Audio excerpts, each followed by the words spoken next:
How many of you can honestly look yourself in the mirror and say, I am doing my best? Because if you can, you're fucking lying to yourself. Your best is a moving, evolving, changing scale. The grind is real, and everything that you do up to this point and beyond will depend on you. Are you a grinder? Are you determined? Are you willing? Will you go that extra mile? Will you put forth the effort that is necessary to get what it is you're seeking in your life? You can always do better. You can always do more. You can always improve. You can always find a way to get a better result and to sharpen your skills. You guys are always looking for that extra thing. I'm going to read this book. I'm going to buy this program. I'm going to join this mastermind group. I'm going to go to this seminar. None of those things will replace the fucking work. There is no shortcut. There is no way to make it faster. There is no way to make it easier. You've got to do the fucking work. You can't go through life looking to do the minimum and get the maximum. If you want the maximum, you got to fucking do the maximum. You guys got to go all in. You can't stick your fucking toe in the pool and say, oh, I don't know, this kind of feels weird. No, you have to dedicate every fucking breath, every fucking ounce of energy, and every fucking thought and effort that you possibly have to becoming what it is you want to be. When you are a true hunter, you don't go by time, you go by the gazelle. You don't hunt from 8 to 3. Why? Because the gazelle may not be open from 8 to 3. You hunt until you get a gazelle, and you don't stop until you get one. And then you get another, and then you get another, and you get another. Every minute, every hour, every day, every week, every month, every fucking year, for as long as it fucking takes, you should be consumed with that path. What you do at night matters. What you do in the morning matters. What you do on Saturday, what you do on Sunday matters. The success clock doesn't give a fuck what day it is. It's going to run no matter what. If you want to get where I think you want to go, you better learn to get really used to being uncomfortable.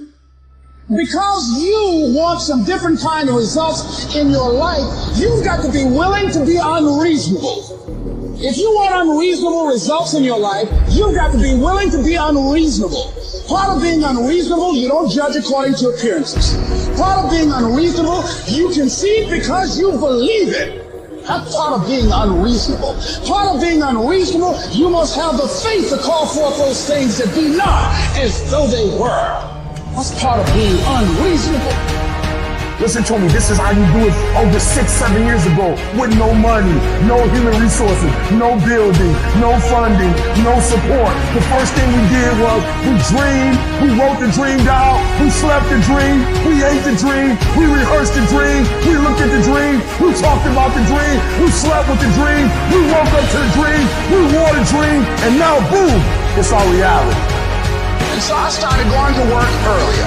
I started being the last one to leave there. I started working harder than anybody else. The other guys could not. Why would you work so hard, Les? I said, I'm not working for them. I've been cheating myself and my family. Wherever you are, whatever you're doing, do it with everything that you have. Develop a habit of giving more than what you're paid for. Develop a habit of setting standards that others will be measured by. Someone said, do not go where the path may lead, but go where there's no path and leave a trail.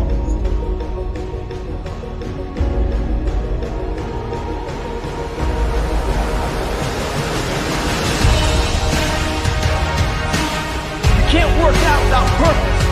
We need to get to our dress for the weather. Summertime's coming, so we want to look all good. The biggest purpose in life, in all this is how you respect yourself, how you look at yourself. That's an everyday journey.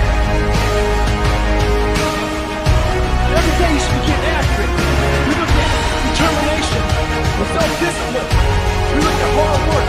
All these terms come up like we dread them. So look at this dread and punishment. Look at those words as a lifestyle. Stay hard.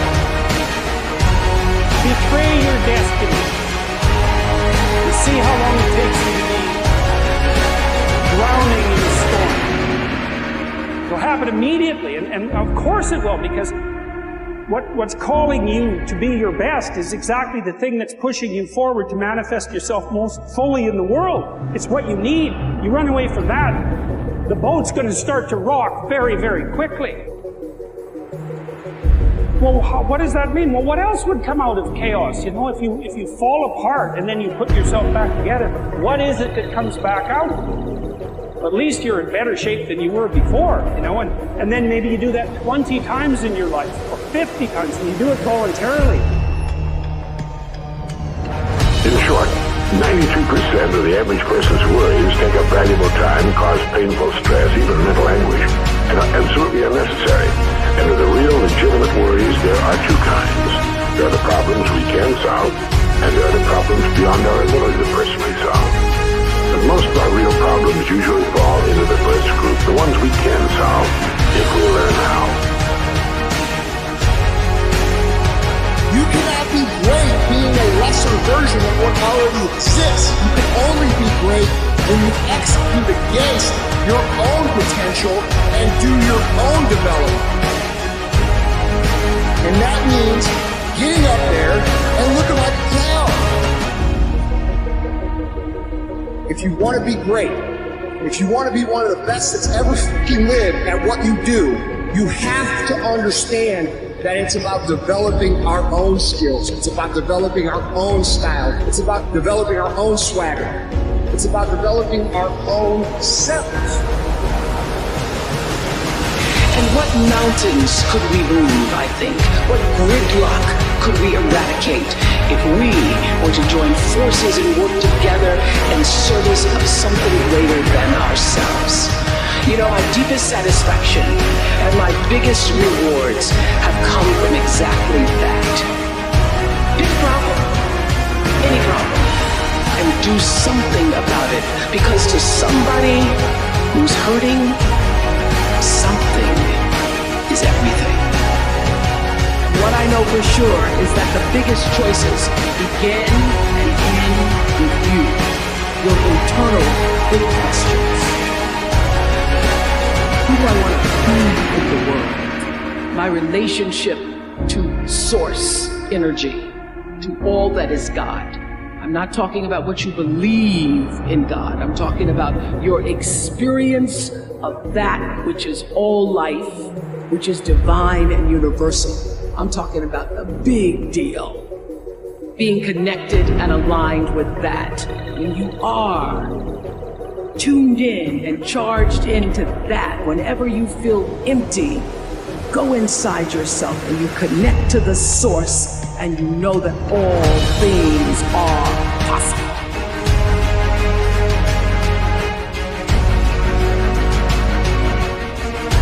Your life doesn't have meaning without aspiration or meaning. Okay, so you need a hierarchy of values. There's got to be something at the top. It's got to be something important. If you don't have that, your life doesn't have any meaning. So if you criticize the hierarchy, or even the idea of hierarchy, you destroy the idea of aspiration, and then people have nothing. Well, that's not helpful. People are built for a struggle, and they're built for a weight, and you want to take on a heavy burden voluntarily. See if you can put yourself together. See what you can do out in the world while you're waiting to die. It's an all-in game. It better be worthwhile. And so there's a tight relationship between responsibility and aspiration and hierarchy. And when you criticize those things, you get rid of the aspiration. We are thrown challenges, and that in some sense those are best construed as tests of our ethical ability. So what Jung thought, his idea was something like this, that at the beginning of time people were unconscious, and that consciousness emerged, people were trapped. And one way out of the birth of consciousness was to return to unconsciousness. To do that by being dependent. You can do that by failing to grow up. You refuse the burden of consciousness by becoming unconscious. But there's another way for it, which is to become even more conscious. So the idea would be a little bit of consciousness like an illness. But if you can expand that consciousness upwards enough, then it's